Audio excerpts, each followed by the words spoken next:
आज से ठीक 31 साल पहले 1993 में मुंबई सीरियल ब्लास्ट से दहल उठी थी। 2 घंटे 10 मिनट के अंदर एक के बाद एक 12 धमाके हुए। इन धमाकों में 257 लोग मारे गए, 1300 से ज्यादा लोग जख्मी हुए।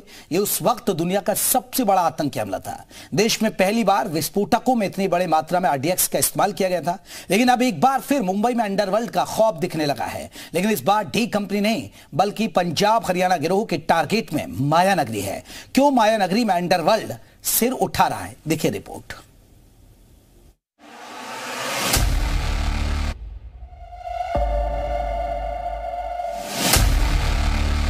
मुंबई में फिर अंडरवर्ल्ड का खौफ। 1993 में खात्मा, अब कब्जे की तैयारी।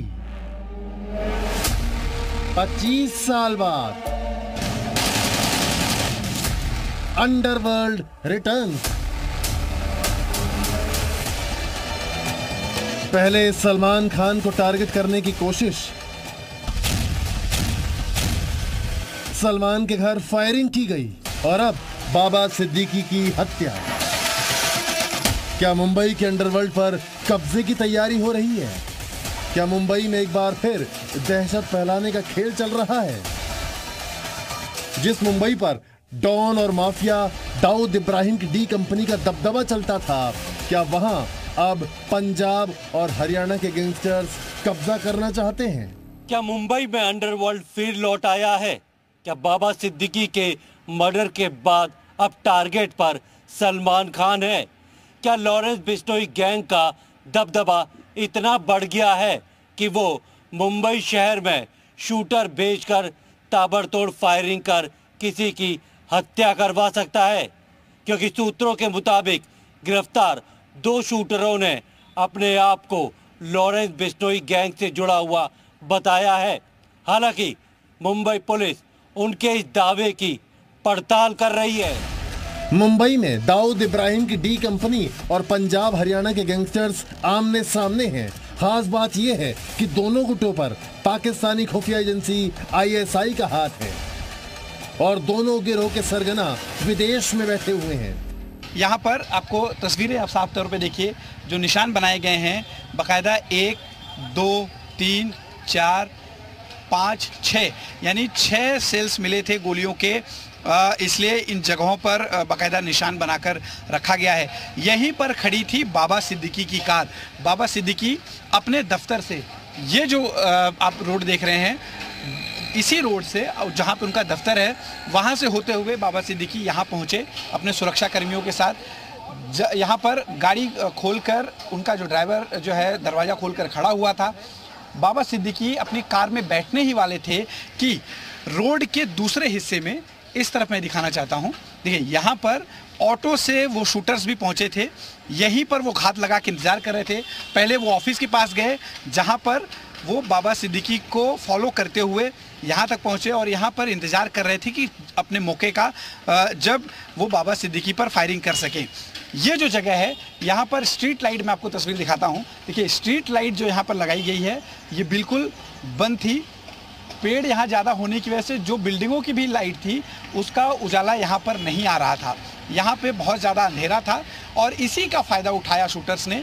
वो सीधा यहाँ पर खड़े हुए और यहाँ पर मौजूद बाबा सिद्दीकी पर लगातार गोलियाँ चलाना शुरू किया। 6 गोलियाँ चलाई गई जिसकी वजह से बाबा सिद्दीकी की जान गई। लेकिन सवाल ये है कि आखिर सभी के निशाने पर मुंबई क्यों है?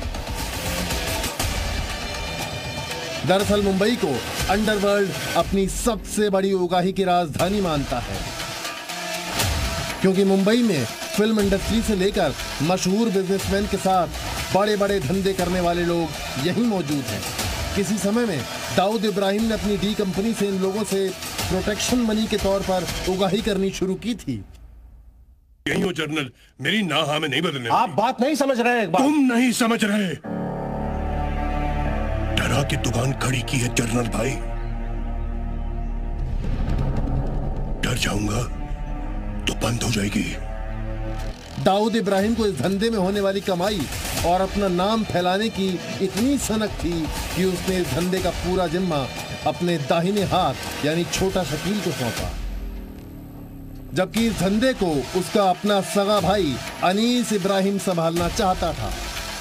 इस देश को आने वाले वक्त में सिर्फ दो ताकतें चलाएंगी, एक पॉलिटिकल, दूसरा कॉर्पोरेट। बेहिसाब पावर या बेशुमार पैसा, और इन दोनों में से मुझे एक तो चाहिए।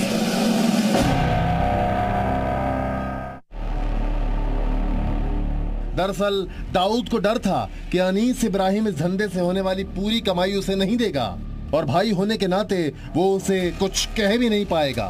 लिहाजा उसने छोटा शकील को यह धंधा सौंपा। साथ ही उसने मुंबई की एक मशहूर हीरोइन से कथित तौर पर शादी भी की। उसकी होने वाली पार्टियों में फिल्मी जगत के बड़े बड़े सितारे मौजूद रहते थे। मुंबई से होने वाली कमाई और चमक धमक को देखते हुए पंजाब और हरियाणा के विदेशों में रह रहे गैंगस्टरों ने मुंबई अंडरवर्ल्ड पर कब्जा करने का प्लान बनाया। इसके तहत उन्होंने मुंबई के मशहूर लोगों को धमकी देनी शुरू की, जिससे उनके नाम का डंका धीरे धीरे अंडरवर्ल्ड में फैलने लगे। विदेश में बैठे इन गैंगस्टर्स को लगता था कि उनका नाम पूरी तरह से मुंबई में नहीं फैल रहा है, इसीलिए साजिश के तहत उन्होंने मशहूर लोगों पर अब गोली चलवानी शुरू की।